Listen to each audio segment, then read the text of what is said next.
Good evening, and welcome to the meeting of the Arts and Culture Commission of Prescott Valley on this February 17th, 2021.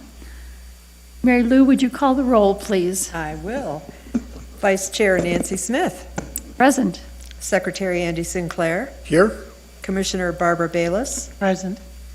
Commissioner Edward Lira and Chairperson Lindsay Quisenberry are absent. We do have a quorum. Thank you. May I have a motion to approve the agenda? I approve. We have to make a motion. I make a motion. I make a motion to approve. The agenda. Second, please. I second the motion. All in favor? Aye. Aye. I need a motion to approve the minutes.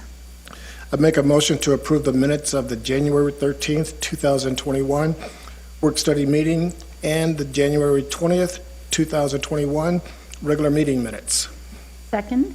I second that. Thank you. All in favor? Aye. Aye. Aye. Welcome, Edward.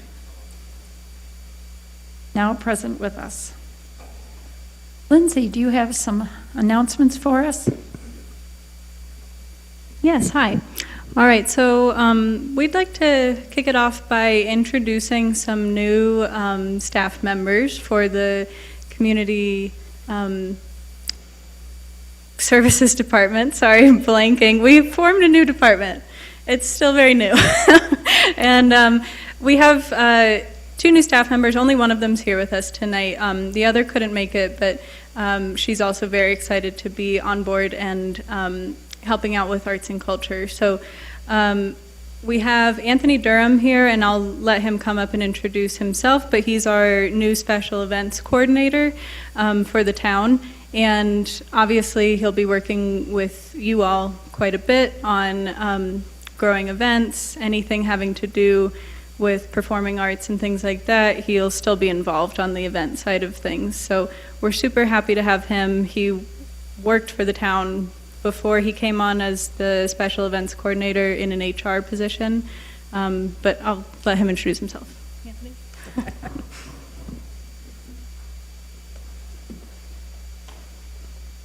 Good evening. Like Isabella said, my name is Anthony Durham. I've worked for the town almost 3 years. The last couple years I've been in with the HR department as the recruiter for the department. I've been in the special events position since November. I'm excited to be in this position, help with the community services department, help it grow, help continue to bring quality events to the public, and to work with you guys. Great. Welcome. Glad you're here. Thank you. Look forward to working with you. Looking forward to working with you guys as well. Thank you. Let me correct myself. This is Isabella Tuning, our coordinator. Her name is not Lindsay at We're all. all over the place tonight. It's okay. The other person that we want to introduce is Brandy. Again, Brandy Silba. She's not here tonight. She'll probably be coming to one of the next meetings, but she's going to be the volunteer coordinator. She was already the volunteer coordinator for the library, and when the library merged with Parks and Recreation, she's now overseeing volunteer coordination for the entire department. So she's a great asset. You all are volunteers, so she is going to be involved with you in that way, and bringing on new arts and culture volunteers as well for us. So a wonderful push-in for you guys to get to know in the future. Definitely. We're always grateful for help. Oh yeah, we love our volunteers. Thank you. That's it? Okay. And would you like to introduce our guest artist? Yes, so we actually have two guest artists tonight, so we're very lucky. Our first guest artist, we have Tom and Marcy White here. They've spoken to you all before. They're giving an update on their flora and fauna bronze artwork that they were awarded in the 2020 Civic Center Bronze Sculpture project. And they have a bunch of photos to show you all of an update of the clay. And Tom and Marcy will come up and speak. I did want to just give a note to you all and to Tom and Marcy. Present with us tonight, we do have a few members of our selection committee who helped and served in a volunteer basis, helping to select this piece as the one that we ultimately chose. So to all of the people from the selection committee, we just want to say thank you so much for the work that you did. Yes.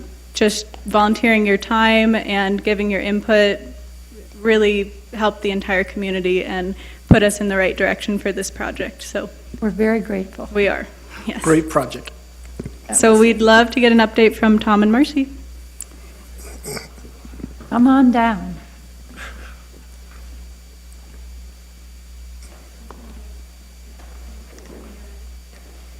I'll have to bring this down just Yeah. a little A bit. lot. We're really glad to be here again, and so, Tom, what we'll do is we'll just kind of go through, that was the original concept, but we'll go through what he did from this point is he created the clay maquettes, where they're in the actual anatomically correct final form, and then he picked up some stuff today, so he'll tell you about that. So- Hello, everybody. Hi, So, Tom. yeah, we had, so we left off from that point where we had built the maquettes. This is a video of the And, maquettes that he built. So after we went through the finalization and approval, we went through had to go through a mold making process right now. Picked them up today, and he poured the waxes out of the mold, so we're shipping the waxes off right now to an enlargement company, so which we're, hopefully we'll have them back, I don't know, usually in 2 weeks, 3 weeks. And so when they get back, we'll start the process over again. We'll start sculpting again. We'll layer the clay onto the foam that they're going to mill out for us. That's 80% finished in a sculpture composition like these. And so we'll go through that process. I can't remember our timeline. Well- on our that we wrote down. Right, so what this is, since he has these anatomically correct, they've made the small molds. John Scourgia, who had Scourgia Art Castings here in town, he's retired, but he still does the mold making on the side. So he did the molds and the waxes for us. And so for anybody familiar with the process, the wax is now computer scanned, and then it's cut out of foam exactly how Tom has it, and then it has armatures put inside, and they ship all the foam pieces back to us, and then he layers them into clay and sculpts them again. So really, by the time this is done, it's sculpted 3 times. But that final time will be in life size, and something we'd like to do right here is, you all are invited to come to the studio anytime that you want, in any of the process to see where it's at. These should be back to our studio probably in 3 weeks. We'll have the foam back where he can get started.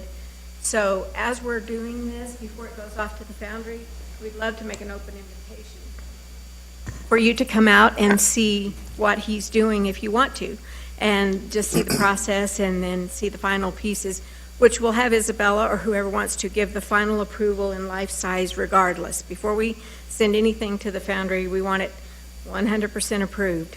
But this was kind of cool. This is what the Century plant is going to look like one of the real ones out here. So we did everything we could to try to incorporate that tall element that wasn't necessarily in the first little concept with the full stock, but that will be in the scene. So Fabulous. this is the studio, kind of his work design area, where you can see we've got the 3 pieces, but they'll be all put into that fountain in coordination with the construction. So, oh, sorry, I'm going to go back. So, did you have anything else to say? No, I mean, was there any other questions or? No, we're looking, excuse me, we're looking forward to a visit. Yeah. When they come back, we'll be there. Yeah, so if he gets started on these, it's say mid-March, they get back to the studio, the sculpting portion of it should be done by the end of June at least, and then they'll go to the foundry so that everything is ready for the November installation. Right. I'm always thoroughly impressed. Thank you very much. Appreciate it. Thanks, Andy. Yep. Y'all come out anytime, okay? Okay, thank you. Okay, thank Any you. questions or comments from No, Yep, good. beautiful. I can tell about the water feature. Yes. Yeah.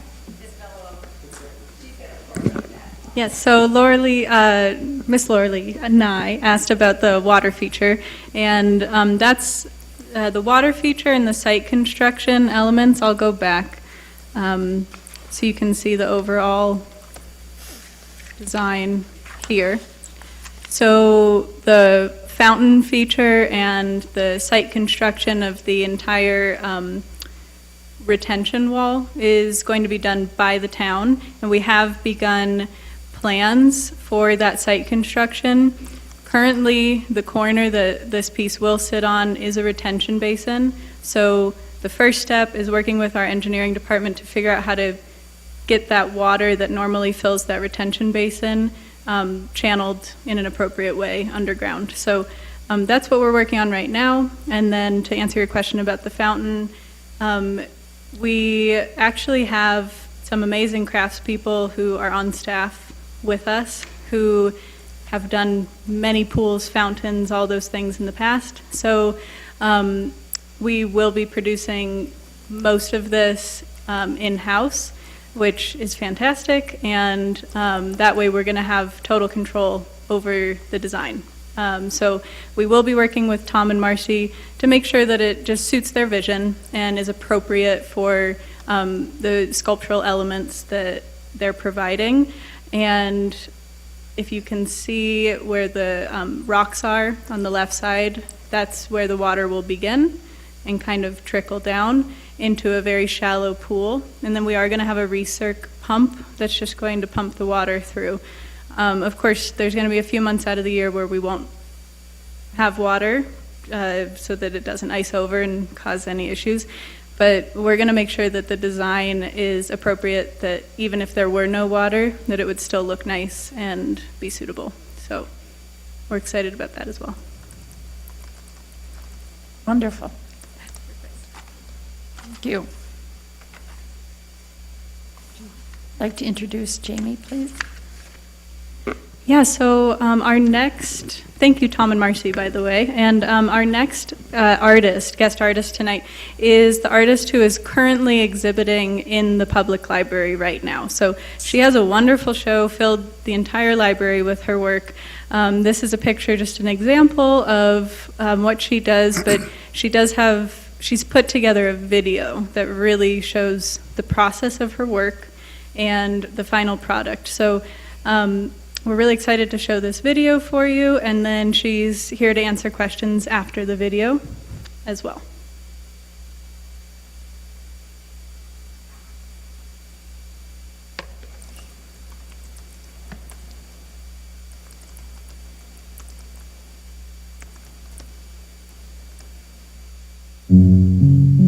Hi, this is Jamie. Here is a short video presentation of the process of one of my batiks. Prior to doing any measuring or cutting, the fabric is first washed clean and dried to remove all impurities from the cotton cloth.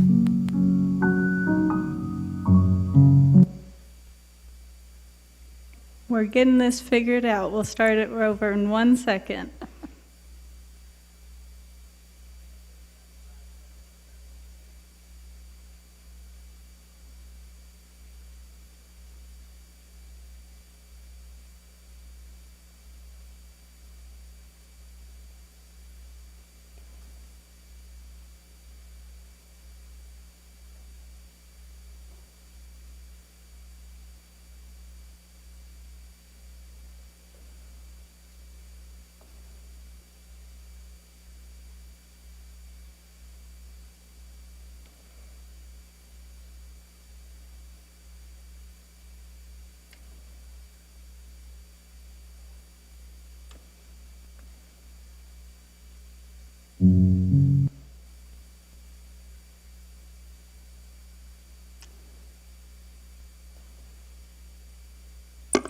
Sorry for the delay. We're making sure that the audio and video are actually playing for everyone here and everyone at home.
No. No, just the Windows blue screen.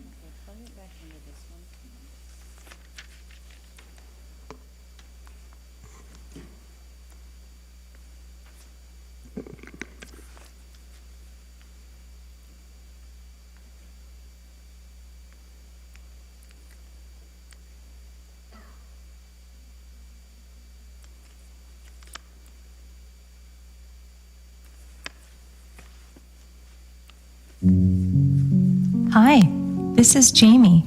Here is a short video presentation of the process of one of my batiks.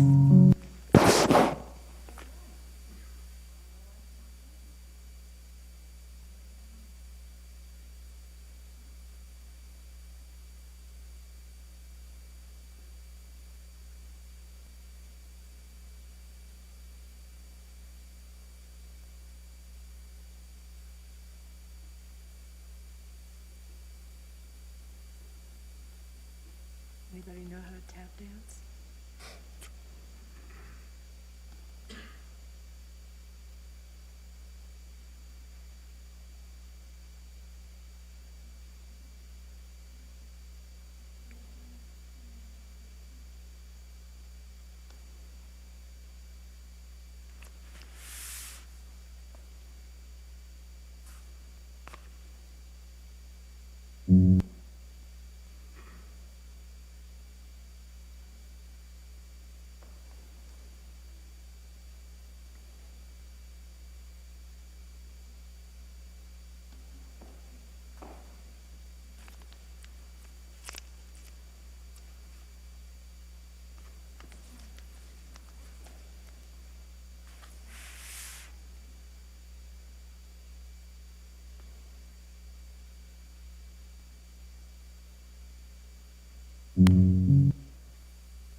I think we're going to have a live presentation by our artist.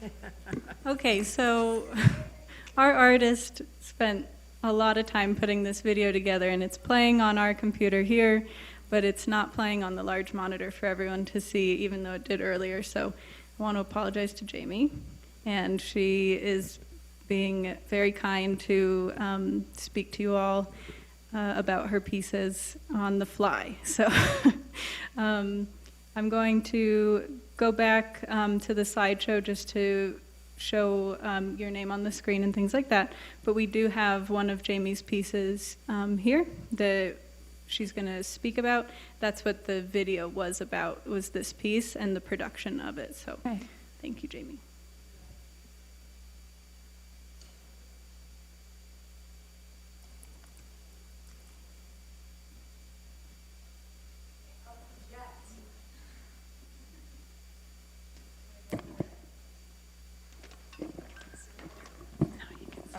Okay, how's that? Can you all hear me? Yes, just get it near your mouth. I appreciate your patience, and thank you very much in having me today.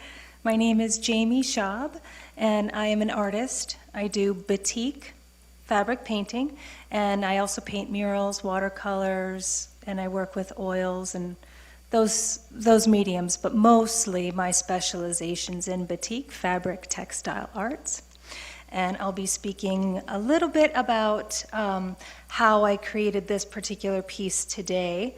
And Isabella was so kind to inform me that the video will be presented on the Prescott Valley YouTube video or the YouTube channel that you have with your Arts and Culture Commission. So even though it's not on tonight, you will have the opportunity to see it through there. So batik is a fabric textile technique that utilizes heated wax on fabric and then liquid colorants and other chemical solutions to set the color on the fabric.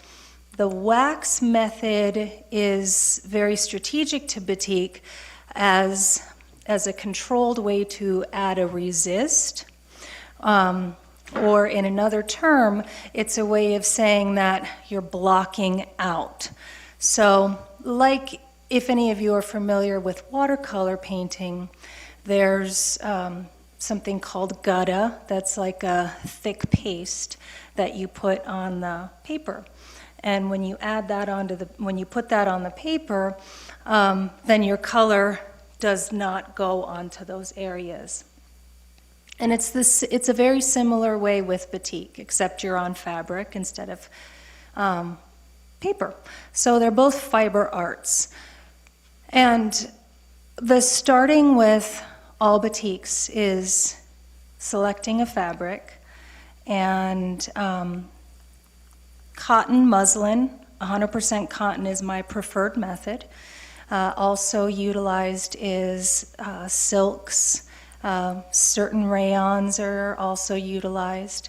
Any kind of chemically treated, meaning where the fibers have been modified genetically in some kind of way, like polyesters and things like that that are plastics, those don't work with this. So natural fibers are the preferred start. And all the fabric is then washed and cleaned to remove all impurities from it. And then it's put into a soaking solution that's a mixture of water and sodium carbonate, also referred to as soda ash in the layman's terms. And what this soda ash does is it dissolves in the water, making a fixative bath. So you're fixing the fabric first, and that's just another way of saying that you're setting the fabric so it can receive the color. Otherwise, the color won't be permanent. Now, returning to wax, you see that I have a tool in my hand there, and these are what the tools are in person. And I'll be passing these around after the presentation so you can get a clearer view of them. These tools have wooden handles on them, and they have copper basins, and that's the reservoir to hold the hot wax. It's melted hot wax. The wax is a combination of beeswax and paraffin wax that I utilize. Some artists do more beeswax, or all beeswax. Beeswax is a thicker wax. So if you don't will to have any bleeding through of color, beeswax is good to use, but it takes longer to harden and cure. So it's not a really good one to use in the summer, because then it takes even longer to cure because it's so hot out. But I like to do a combination. Paraffin wax is like your household canning wax, candle wax types, pure wax. And that gives a little bit more of a rigidity, a little more firmness. And it's also really, really nice and white. So I like that to create those white areas that you see. That's where the heated wax was applied first, to white fabric. So batik layers wax. And then as I spoke, the wax is that controlled area that keeps and holds the color underneath it. So it blocks anything else from going on top of it.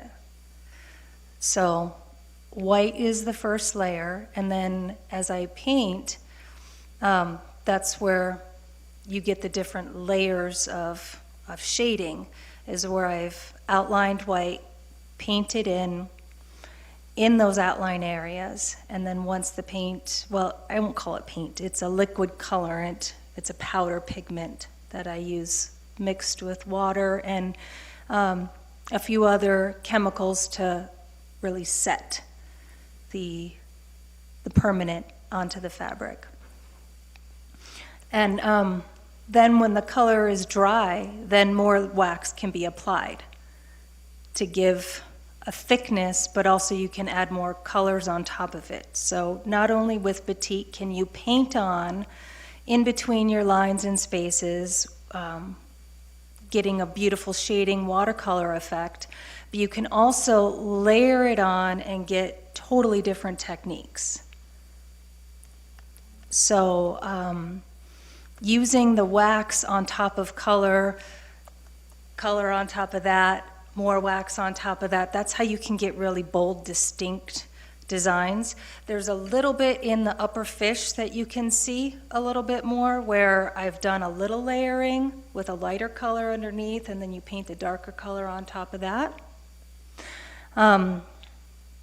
So this is more of the paint-on method of batik, just painting on the color. And then once all of that is dry, you may be wondering, well, so you have all this hardened wax on here and color. How do you get the wax off?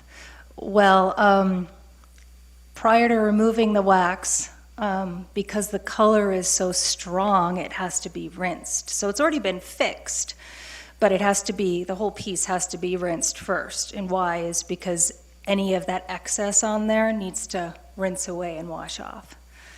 And then once that is dry, then there's two methods of removing wax. Large pieces with lots of wax, the boiling method is preferred, and that's the traditional way that it's done in countries like Indonesia, and Japan does a lot of batik as well, and some of the other island countries. But Indonesia is one of the, and India are two of the main.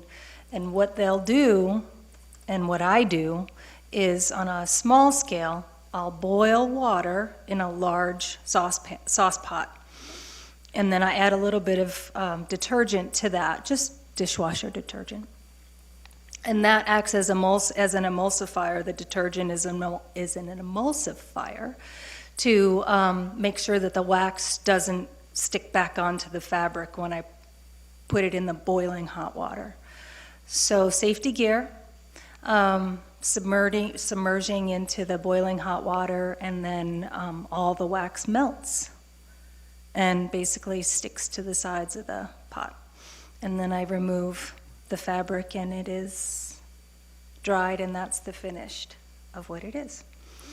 When there's not a lot of wax, using masking paper, the light brown paper, in having the piece sandwiched between sheets of paper and using a hot iron will also remove the wax. And the wax will come onto the paper, and you just use that in your fireplace. So that's pretty much the overview of what's also in the video and of what's done on this piece. And there are many methods and many techniques. It's an extremely versatile type of art. Some of the artwork that I have in the show does demonstrate different techniques to see that. So I hope you take a moment to see that. And if there's any questions that any of you have, I'm happy to answer them. About how long does it take you to produce a piece like this? Of this size, it's probably 2 weeks. 2 weeks, working on it every day? Not every day, because things have to cure and I have to wait. Right. Minimum of 24 hours in some areas. Mm-hmm. Beautiful piece. Thank you. I'm looking forward to going through the library to see Yes. all the pieces. And there's a lot of different ways to display batiks too. They don't necessarily need to be in an art displayed like I've done them. It's the way I like to do them, but clothing is huge. The fabric, because it's fabric, so you can design clothing, lampshades, tablecloths, curtains, anything that's made out of fabric can be batiked in a batik method. So it's just so much to do with it. I love it. I love batik, and a friend of mine made me a Hawaiian quilt and all the fabric, and it is different. I didn't know she was going to do this, but she had me pick out the fabrics. So I said, what do you like? Do you like this? And Those are batik is fun. just beautiful. It's really lovely. Very, very nice. Beautifully done. Thank you, Jamie. So here are the tools that I use to do my designing when I use the hot wax. So from the picture, I'm going to pass these around.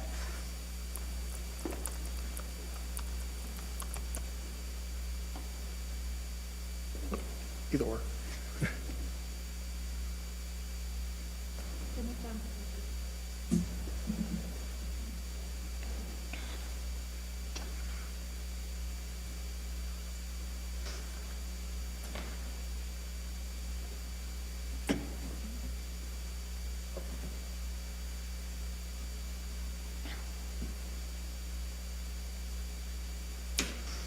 Steady hand. I'd like to just comment that all the pieces in the library Jamie does have for sale. I've personally purchased a piece that's beautiful, and I'm so excited about it. It's hanging in my living room already. She does sell prints as well, and all of that information is available in the library. She has brochures and things like that.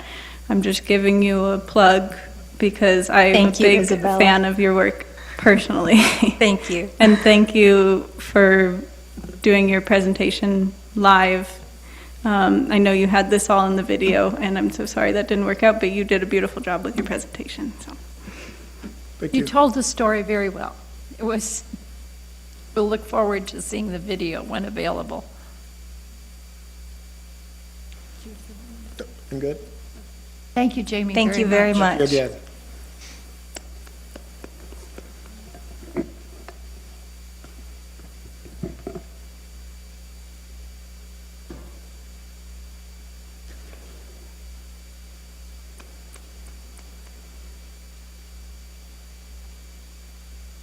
Isabella, would you like to tell our citizens what wonderful classes, events, and programs are coming up for them to be part of? Yes, of course. So the first thing we want to tell everyone about is Youth Art Month. So this year, normally we do a showcase of pre-K through 12th grade student art in both the Civic Center and the public library. This year, because we get more foot traffic in the library than we do in the Civic Center, we're moving the whole show over to the library. And despite all the things that our teachers have been through this year with remote learning, back in the classroom, back and forth, our teachers are still on board. Their students have still been producing art, and they still want to showcase their art. So we're going to have a show on display from March 1st through April 3rd here in the public library. Some of it will be digital art that students have created at home and when they're doing the remote learning, but we want to showcase that. We want to showcase the physical art that we do have. It'll be up on the walls, and we're just really excited about still being able to showcase student art and highlight the teachers who are helping them get there. Another new adventure. Yeah. We also have Extravaganza and Family Arts Festival coming up. So again, a little different this year, but still the same spirit. Family Arts Festival is usually an opportunity for our local arts organizations and our local teachers to raise money and raise awareness for their arts programs. So this year, we're doing a drive-through Extravaganza and Family Arts Festival event. Similar to the Valley of Lights drive-through, it'll be that same route, but instead of having the live event with, the thousands of people gathering on our lawn, we're going to have the exact same event with a drive-through. It's going to be awesome. It's going to have performances, live performances, drive-through egg hunt where you can find things in the trees, outside your car windows, and then we're also going to be collecting donations at the end for our teachers who participated in Youth Arts Month. So just again to remind ourselves and remind the community how important these teachers are, how important the arts are, especially now for kids. Just an outlet to be able to be creative and express themselves. and the teachers, they need our support. A lot of them are buying materials out of their own pockets still. So anything that we can do to support them, and that's going to be part of our Family Arts Festival drive-through experience this year. So that's going to be on Saturday, March 27th from 10 to noon, and it is at Fane Park, just like how you would go to Valley of Lights, drive down the exact same way, and you'll have a really fun experience driving through. Everybody will look forward to a new adventure, another one, Another one. all sponsored by COVID. Go ahead. So we can, excuse me, move right along to the monthly report Yes. for arts and culture. So a lot of the monthly report was about the sculpture that Tom and Marcy White have already presented on tonight. So you all got those updates. Also in our monthly report was a focus on Jamie Schaub, who is our guest artist tonight as well. And then we also just wanted to highlight that we continue to grow our engagement with our social media pages for arts and culture. We were able to reach over 3,000 people from our community with arts and culture Facebook and Instagram posts. So it's wonderful to just be able to engage the community in that way, especially when we're not having as many in-person events. So just a little update there for you all. But I hope you all get a chance to look at this wonderful new layout and the monthly report for the Arts and Culture Commission. We're really proud of it. And it's on our website. Pardon? It's on the website, pvaz.net. Yes. Oh, yes. Yes, ma'am.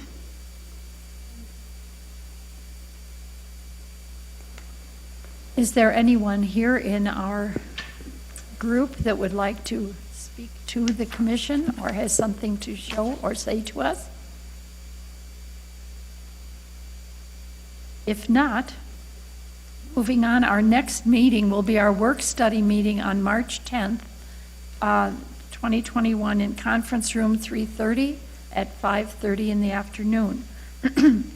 And our regular meeting will be March 17th, Wednesday, March 17th, right here in our auditorium at 5:30 p.m.